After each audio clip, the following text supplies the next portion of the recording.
Thank you, Jan-Paul, for your kindly invitation, and thank you to Promedon for the chance to share our things together with you.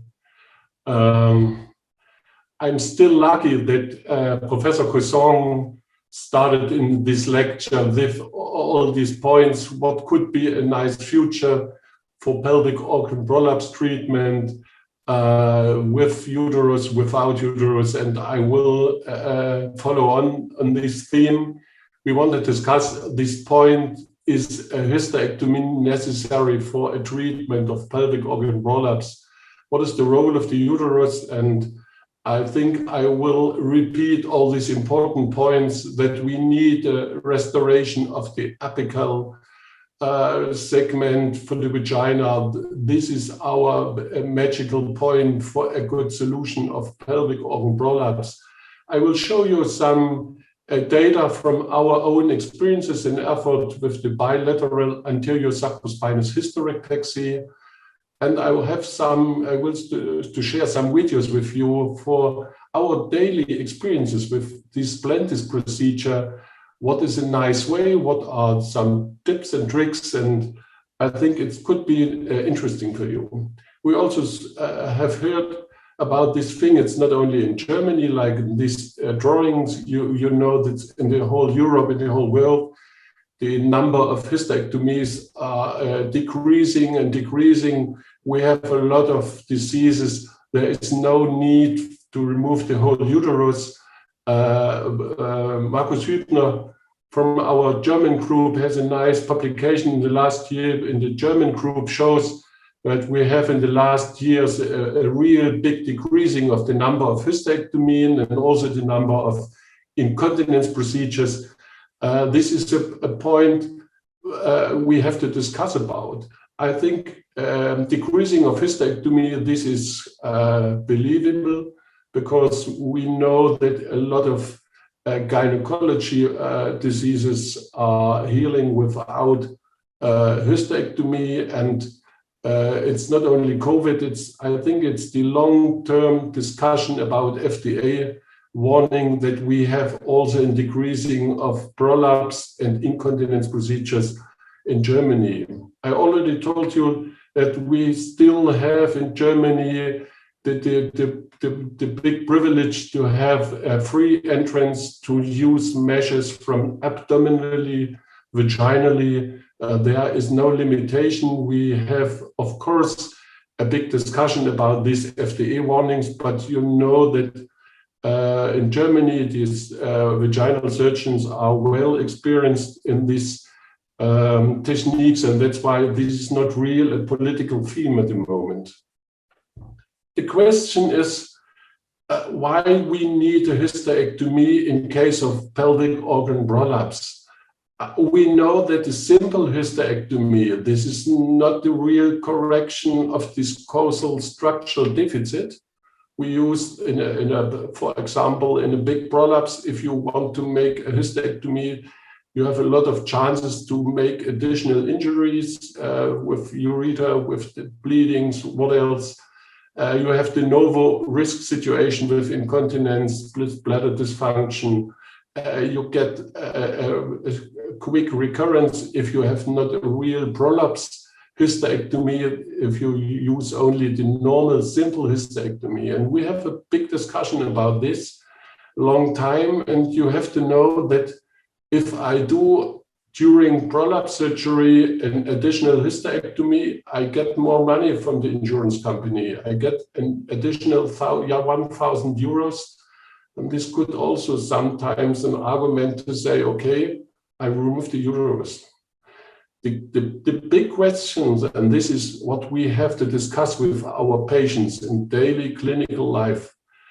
If I want to preserve the uterus, I need a good structure system to fix the uterus. And you have seen the data from Michel Couson with the suture fixation, and he told you that there is some recurrence. And I believe this is perhaps the fact that is only a suture fixation. If I can use a small mesh, a tape of mesh, I have more fixation forces and this could be leading to a better result and to less recurrence rate. If I make a prolapse hysterectomy, I do not need any mesh interpolate. I do not need mesh interposition. This could be a good argument for patients that they would avoid any mesh insertion. And this is a discussion we have to discuss with the ladies. I will show you in the next minutes some videos and some ideas about splentis. And this starts already with this. We speak about mesh, but we mean completely different things. Mesh, in my opinion, is a complete full-size mesh in the anterior or in the posterior part. It's lying in the fascia of the bladder of the rectum. If I speak about mesh in splentis, I discuss about a tape. It's only a very small mesh tape. Normally, I have to use the word tape, but we speak tape in incontinence procedures and not in prolapse procedures. If I use this small mesh, this mesh comes not in the interior part of the vagina. There is no chance for erosion for other things. And this is difficult to explain our colleagues, and it's more difficult to explain for the patients. In my opinion, we have not real advantages for a hysterectomy. I'm a male gynecologist, and I'm not sure if I be the right person to speak about body image and hormonal balance and sexual function. And I'm not a fan of a G-point. I'm not sure it's necessary. But it's interesting. In our discussion with other urogynecology groups, we had a crazy discussion. A group of younger female doctors, they offers more the hysterectomy in prolapse surgery, and I, as an older male gynecologist, I was on the side of the uterus preserving procedures, and there is a lot of cultural factors, and I think it's absolutely necessary to speak about with the patient. But in my opinion, 99% of our older ladies, they have a small atrophic uterus, and there's no need, there is no contraindication for a uterine preserving operation. You see in this table, of course, there are some strict contraindications. In these cases, so there is not allowed to let the uterus take in place, but this is only a very small percentage of the patients. In my normal outpatient department, the absolute majority of the older ladies have a real complete normal uterus and a normal vaginal. It makes no sense. And if I reflect my own working 10, 15 years before, of course, I did always a vaginal hysterectomy with fascial application and in combination with a sacrospinous fixation on the unilateral way to the right side. And then we changed it to some cases with uterus sparing procedures. We fixed it on the sacrospinous ligament from the dorsal part. Michel Couson showed us that this was the original way from dorsal to the sacrospinous ligament. And then we tried to make a bilateral fixation to give the uterus in the better medial position of the vagina, but without a tape or a mesh, it's difficult. You have to create a bridge of vagina to make it without any tension.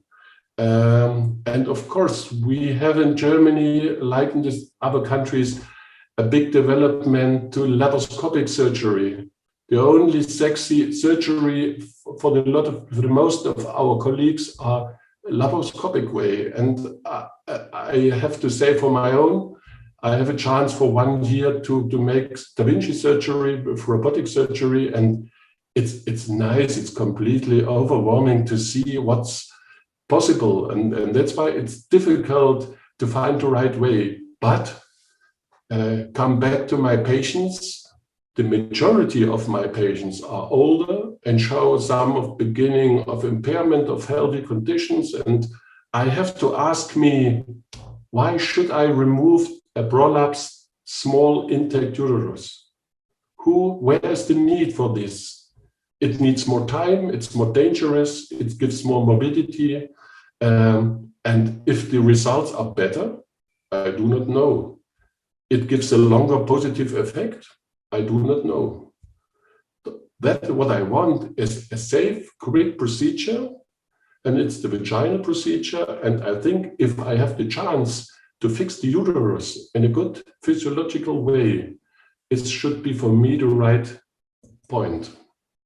We did it, and we do it in our daily life with an bilateral anterior sacrospinous hysterectomy way. We do it for at least 5 to 6 years, and I have now a view about 400 patients. We submitted a first paper now with a single arm retrospective group with a prospective follow-up examination with over 100 patients. You see, this is typical age for the patients, is all severe prolapse situation, preoperatively POPQ stage 3. We use it in the primary way, and there was, if possible, in follow-up examination, and it was an interview by all patients per telephone, at least follow-up after 12 months. And first, this is real nice. If you are good trained, this is a procedure, it needs less time. You see, it's 22 minutes.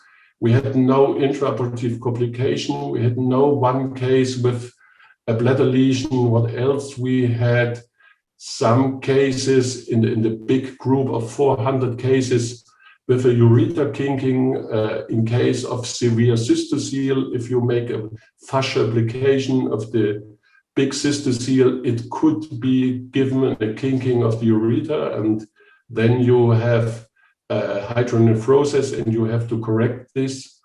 You see, it's a painless procedure. There is no pain. We have a high objective and subjective success rate. And this is important. Jan Paul mentioned it. The quality of life from the patient, this is the most important point after procedure, and it was a high significant reduction of these quality of life problems. And it's underlined our opinion that it's a good procedure.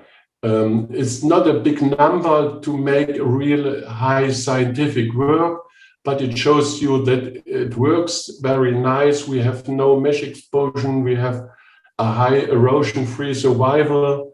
I will show you in my videos, we have 2 patients with a small erosion, but it was not the problem of the mesh tape. It was a problem of the surgeon. That's me. I will show you how to treat it or how to prevent it. And you know these drawings.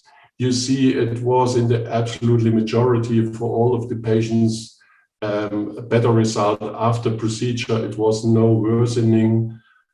This was very nice. And in our conclusion, we have seen that is a real good procedure for treatment of a primary pelvic organ prolapse, and is one, for my opinion, one procedure that we have to offer the patient for this. A little bit better view is if you have a look on our 400 cases in the last years, you see it's always the same. It's, for my opinion, the procedure for the older patient, the younger patient. Still, I want to have a laparoscopic procedure, but time will show. Perhaps also the younger lady will profit from this vaginal surgery. You see, we do it in the most primary cases. You see this implantation time, and this is not this should be not a slide to be proud that I'm the fastest surgeon. Never ever. It will show you that in normal life, and these are hospitation, if you have colleagues on your side, they want to touch and to test and have a remembering. But you see, if you in the normal life, this is a procedure is possible to do under 30 minutes. And for the older patient with some illness conditions, it's nice to know that you need only 30 minutes to resolve a big prolapse in this field. This is a real good feeling for the surgeon. We have most patients with a follow-up, and as you see, there is a reduction of the POPQ stage. We have a very small group of pain after that, but it's only the pain after days for the procedure. This is the typical anchoring in the sacrospinous ligament, but in the follow-up examination after 13 weeks, there is no question with pain. And I spoke about erosion. I will show you in the video how to prevent this, because we don't speak about a full-size mesh in the interior part of the vagina. We speak about a fixation in the very apical field of the cervix of the uterus. Satisfaction of patient is completely overwhelming. That's why I think this is one of the most important points. I will show you some things.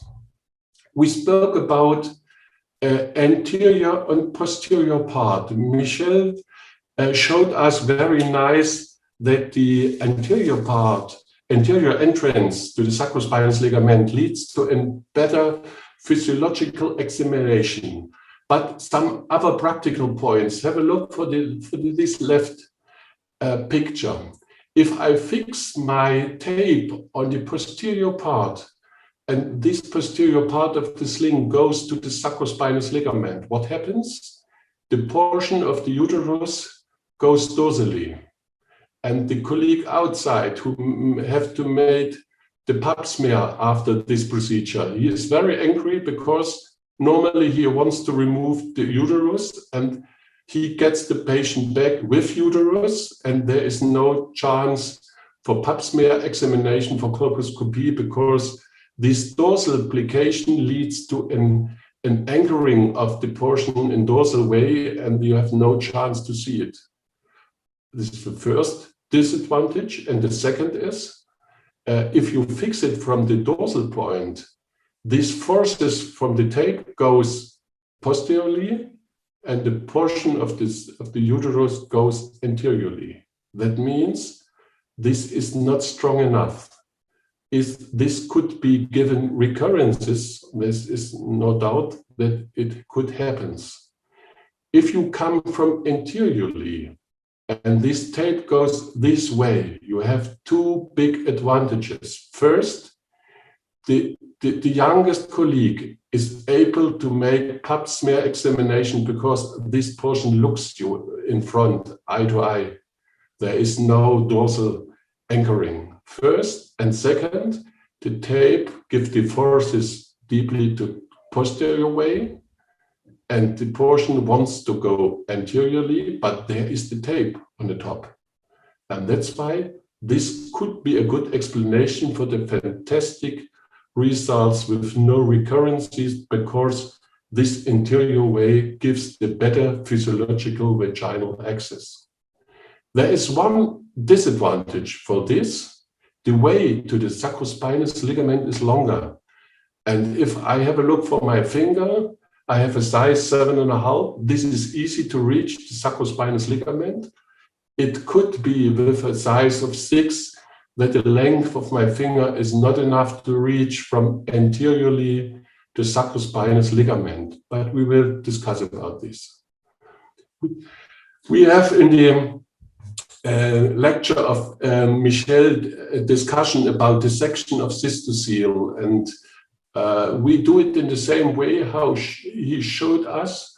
I think the discussion about where is the fascia on the bladder side or on on the vaginal side, this is a little bit artificial, because if you have a look here, for example, this is a natural way. I use the scissor, and if you open it, you see this is a completely clear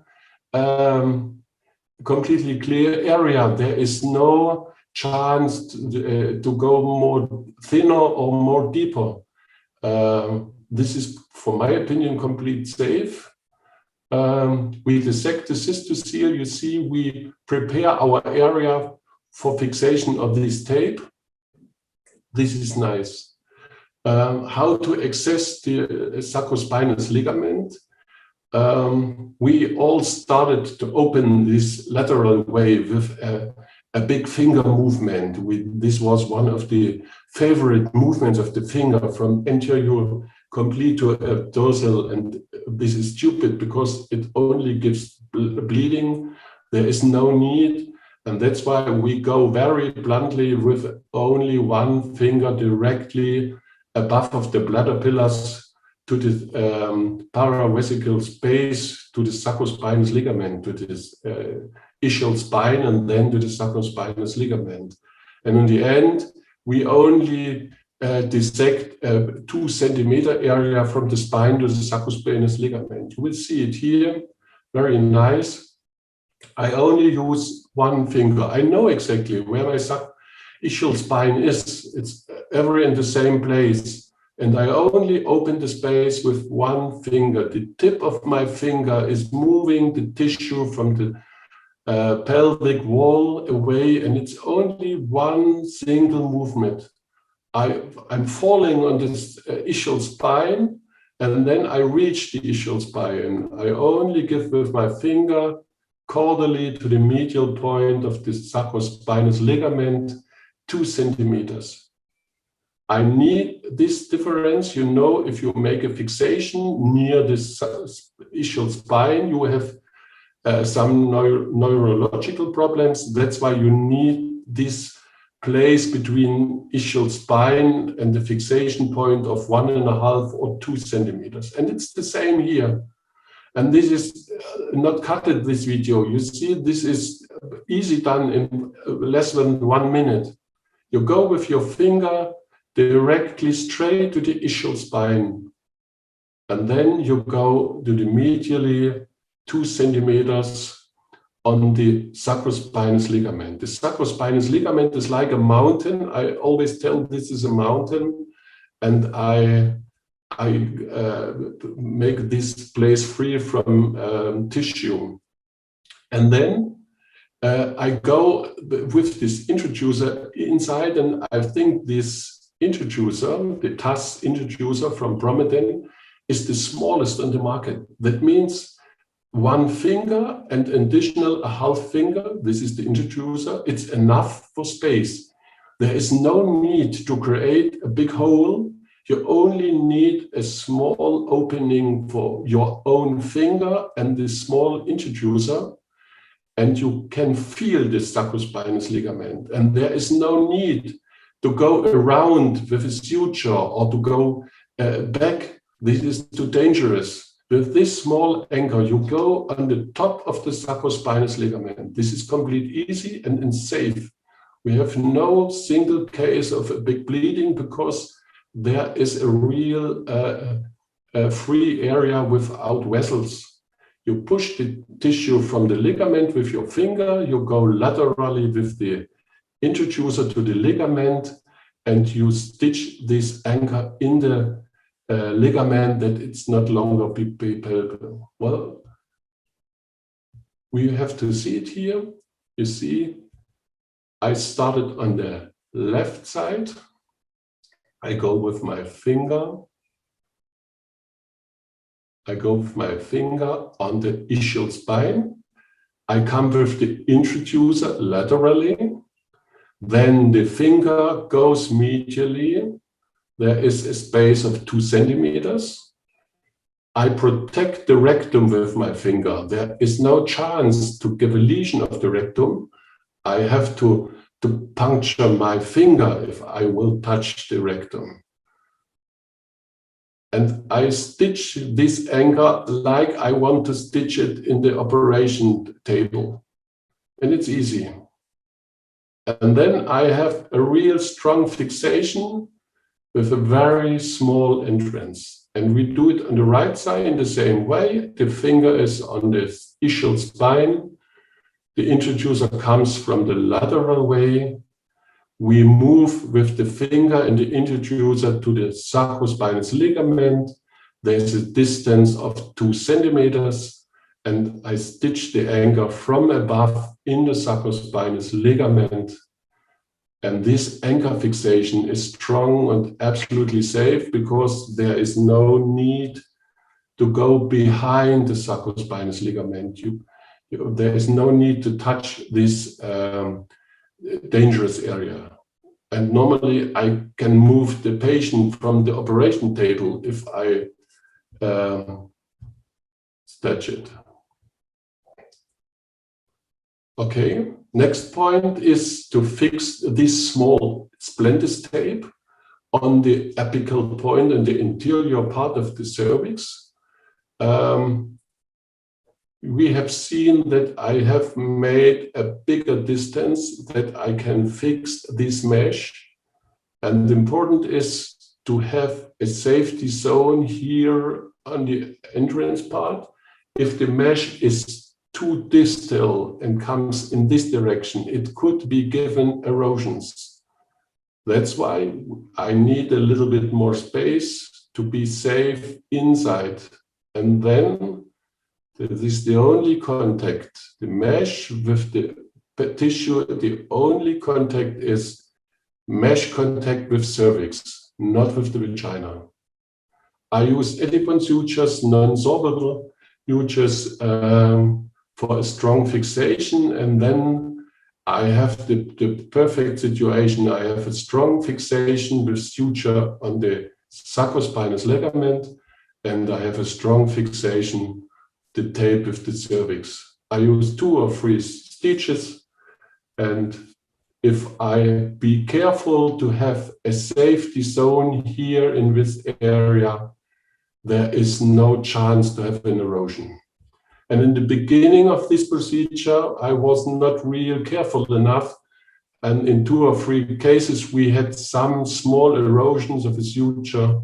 What else?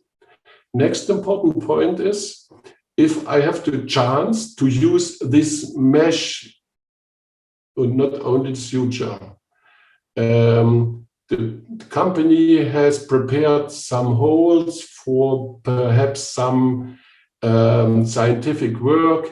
In my experience, we only use the very outside region to stitch in the sutures, that I can use the whole length of the mesh.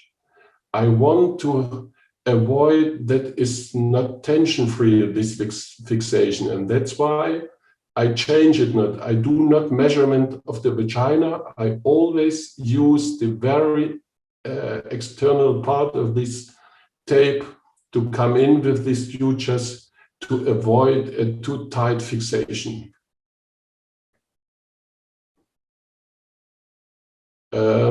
In evaluation of complication from outstanding patient, sometimes I hear that patients have a lot of pain after this procedure.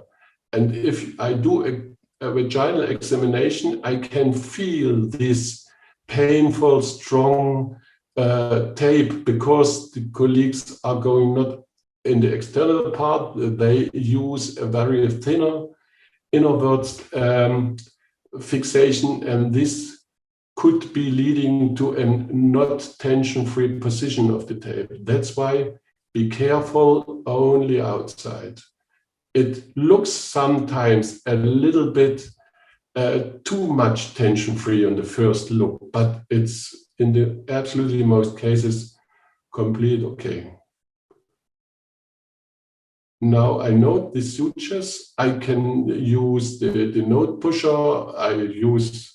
I'm an easy gynecologic surgeon. I use my finger. You see, make a lot of notes directly on the ligament, and we use this mesh tape, and that's why there's no need to make a distance between node and this ligament. I go directly with my finger to the ligament, and it works very well.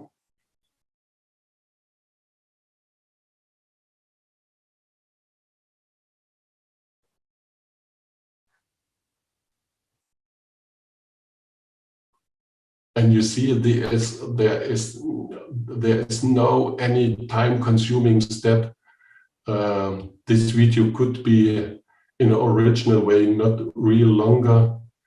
It works very well. You see there's no bleeding. We are only in preformed regions, and now you can see it exactly. The mesh has no contact with the vaginal wall. It's only the fixation with the anterior part of the cervix here, and there is no, here you have duplication of the anterior vagina. This is very nice. Okay. We have a discussion about plication of the anterior pelvic fascia in the anterior vagina. We use late absorbable suture, PDS 2.0. We use not interrupted suture. We use a longitudinal suture. This gives a real good invagination of the cystocele, and we use this technique since 5 years, and we see a reduction of recurrences of cystoceles from 20% now to 3%. I think this is real an important step in the discussion. I don't need a mesh in the interior part of the vagina in the most cases. If I have a recurrence in a short time, for example, primary surgery 2 years ago, and I have a recurrence, then I want to think about a mesh. If I have a recurrence after 10 or 15 years, for my opinion, there is not real hard cost to make a vaginal mesh. If you make a good preparation of the cystocele and a good invagination of this, it should be works very well. I told you I have 6 cases with ureteral kinking, but this was not a problem of the splenitis. It was a problem of a real big cystocele. And if I do an invagination of the cystocele, this could be given a kinking of the ureter and leads to an hydronephrosis. And in the first case, we asked our urologist, please insert the double G, but he was not able to do it because, of course, it's extremely difficult. You have like a mountain and you have to look for this small hole. There is no chance to find it. And that's why if we see this seldom case of ureteral kinking, we go back to the operation theater, we open the endopelvic fascia plication, we cut the PDS free, and then we repeat it a little bit without tension, and it works very well. If we come to an end of the procedure, we have to be careful that we have to close completely the vaginal wall. This could also be one of the causes for, and perhaps erosion in this area. That's why also in the end of the procedure, be careful, complete closure of this part. And it's interesting, you see still the portion of the uterus is in the very distal part of the vagina. I showed you the fixation. Normally you should say it should be very deeper, and then I use a swab. I go with the swab to the uterus. There is a movement proximally, and there is a clinking. I can't exactly explain this phenomenon, but it gives a click, and then the uterus is very proximal and comes never back. and you see there's no tension. If you have a look here, this is complete mobile. There is no tension. You can see the cervical very well. You can make your pap smear. What else? It's very nice, and it's really a good, nice procedure. What to do if we have complication? I showed my own data. I have not real big complication with this procedure, but I hear from other centers that we have patients with pain with dyspareunia. And often this is the problem, that this mesh is too tight. This anchoring on both sides with the sutures is not far away. And that's why you have to look very careful to go on the end of the mesh tape for fixation with the sutures. If we have this part, we can do a partial resection, or we will make an injection with a local anesthetic. It could be. And removement of the anchor is normally not necessary. In some cases, we found patients where the anchor was directly on the ischial spine and the pudendus nerve, and this is not the right position, and then you have to remove. But this is not easy. Removal should be necessary, and then you have to ask a center with more splendid experience. This is not a problem, and these colleagues can help you. Erosion is very rarely.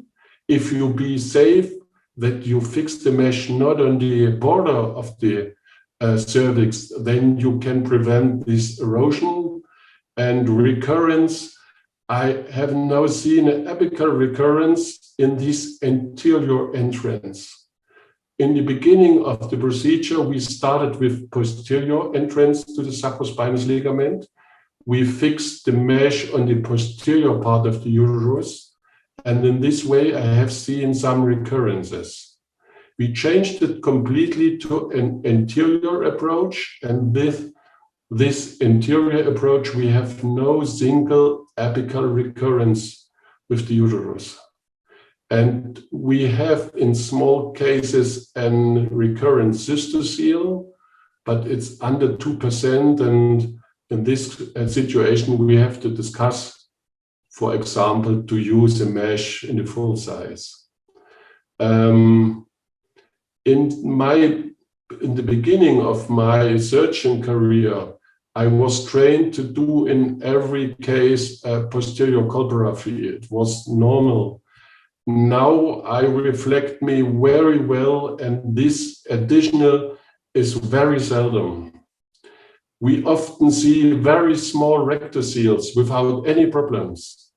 And think about your dentist. The dentist is my best example. What do your dentist? He is looking in your mouth and he do not say, oh my God, now we need a 4 hours procedure and I do all tooths. No, he said to you, oh, the fifth above, he looks not so nice. We will have a look in the next year and we will decide what to do or not to do. And I think I do the same. It's not the mouth, it's the vagina, but I tell the patient, I say, you have a small rectocele, but it's completely okay. We will see what happens. If this stage is stable, there is no necessity to do anything. And if you get more prolapse in this, I will do a small procedure in the future. This is not a problem. You see, and this should be my take-home message, I want to show you one possibility for a quick and safe procedure for pelvic organ prolapse. And I completely agree with Michel Cosson. The most cases in my hospital are cases with anterior and apical pelvic organ prolapse. And this combination of anterior plication and apical fixation of the uterus with splendid tape, for my opinion, this is a very nice, safe procedure with very good results. Thank you for attention.